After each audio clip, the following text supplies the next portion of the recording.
So are we maybe right on the edge of some huge reveal about, our place in the universe? And what if this truth that's supposedly out there, what if it's less about government press conferences and more about something shifting deep inside us, inside humanity? Today we're doing a deep dive into some really fascinating material. We've got a channeled message from someone called Tia of Arcturus talking about a huge timeline jump. And then there are two articles by Reverend Cat Carroll. One's called You Can't Stop the Signal, Reclaiming Truth Through Contact and Consciousness. And the other is You're Not Paranoid, They Are Watching. So our mission today is really to unpack this idea that maybe humanity is at this crucial point. We'll explore how these external hints about ET life might actually be tangled up with our own collective awareness, what our part in all this is, and the sort of deeper games maybe being played with information control, all based on what these sources say. Okay, so let's dig in. This message from Tia of Arcturus. It talks about humanity hitting a sacred turning point. What does that actually mean, according to the source? Yeah, it's a really interesting angle they take. Tia of Arcturus, this source, claims that this growing acknowledgement of life beyond Earth, all the UAP talk, it isn't just about governments deciding things. It's framed more as the flowering of a spiritual evolution that has been underway for lifetimes. Mm-hmm. The message says the real engine behind it is the awakening of human consciousness, and that this awakening starts in the hearts and souls of ordinary people who have yearned for the truth. So it's not really a political thing at all then, from this viewpoint. Yeah, exactly. That's what the source argues. It says this transcends borders, it transcends power structures, it even claims it's being orchestrated by your collective higher selves, in concert with councils of light and the Galactic Federation. Mm-hmm. Now, for anyone listening who isn't familiar, these terms, councils of light, Galactic Federation, they pop up a lot in channeled stuff. They generally refer to these benevolent, high vibration groups guiding cosmic evolution. Mm. And this message actually claims that full disclosure has been authorized by your collective decision to awaken, which is a big statement. It also points to recent agreements, specifically mentioned in the Middle East and the US, saying they contain hidden plans for rapid and more advanced disclosures. Wow. It presents disclosure not as some big show, but more like a mirror of awakening. It's something for us to look inward about. So the idea is when you see leaders or scientists talking about ET life, sure, it sparks wonder, but it can also trigger fear or disbelief because it challenges the old ways of thinking. This outward stuff is just reflecting an inner awakening, activating these dormant light codes and supposedly unlocking long-sleeping memories in your DNA. That's the concept anyway. Like, we have inherent spiritual knowledge tucked away inside us. When most people think disclosure, they picture some big, sudden announcement, right? Like flipping a switch. But these sources seem to suggest something gentler. Why wouldn't it be sudden, according to that? That's a key point they make. Tia of Arcturus and others explain it by saying humanity's collective nervous system is very sensitive right now in this awakening phase. A sudden massive shock, they claim, could be really disorienting. So this gradual approach we're seeing, they say it's deliberate, like soft dawn light gently increasing. The aim is to prevent fear and panic.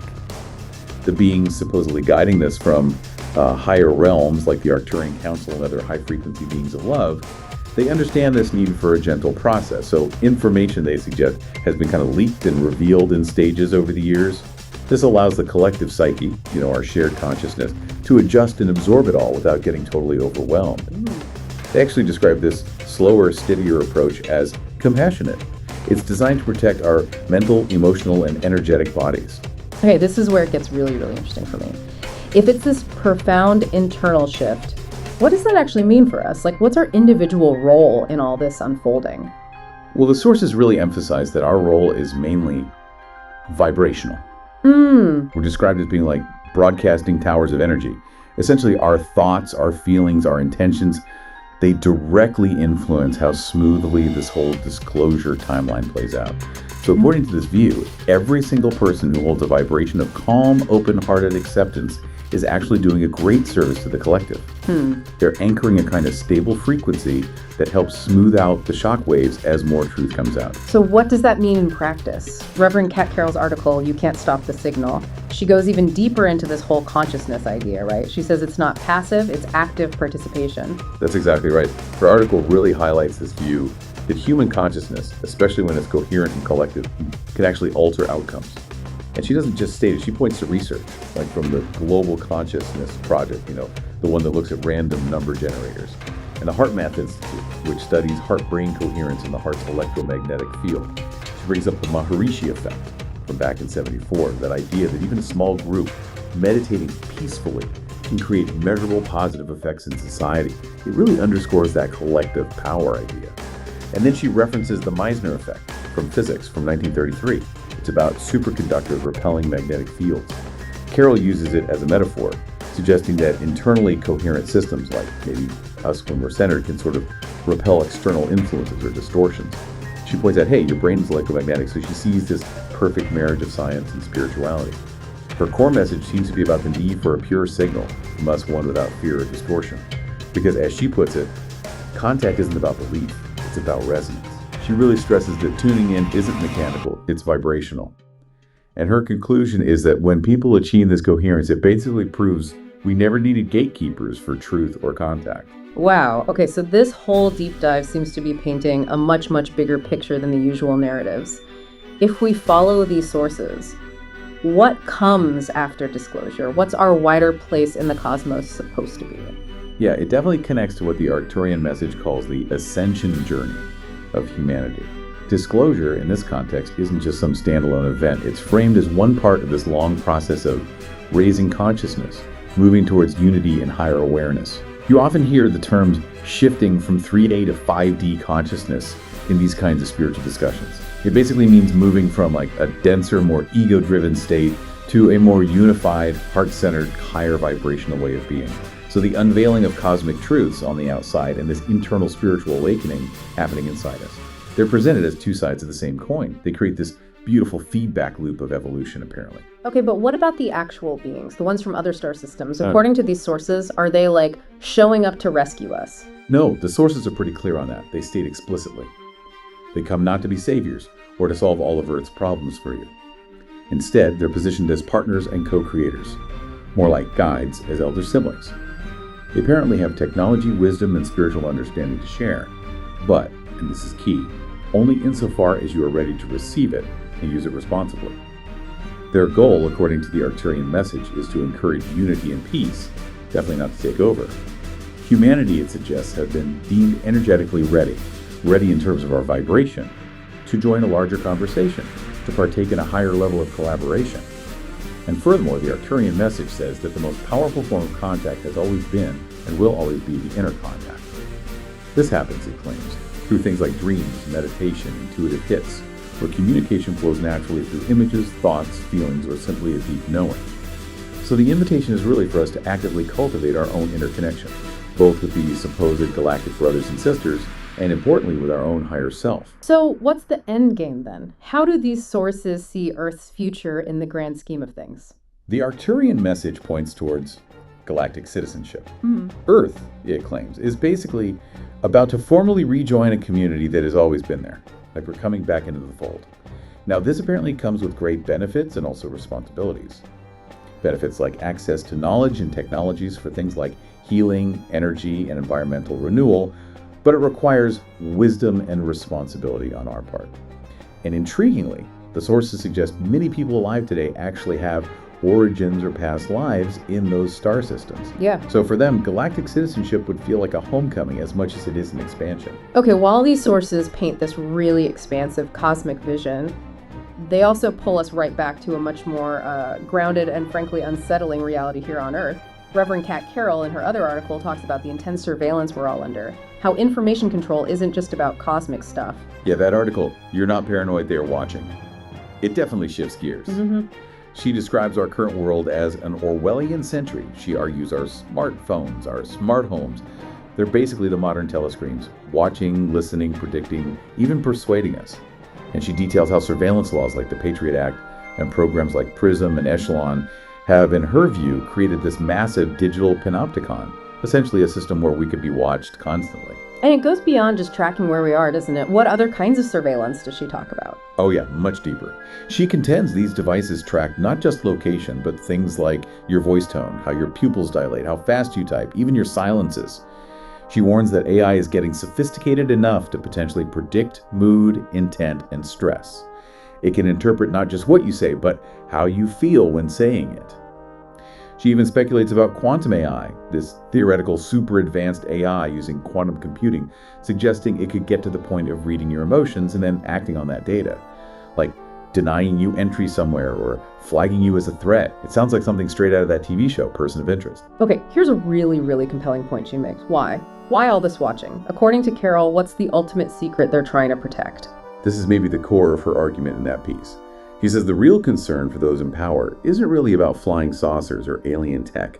It's the fear that humanity might rediscover these abilities within ourselves, our own latent power.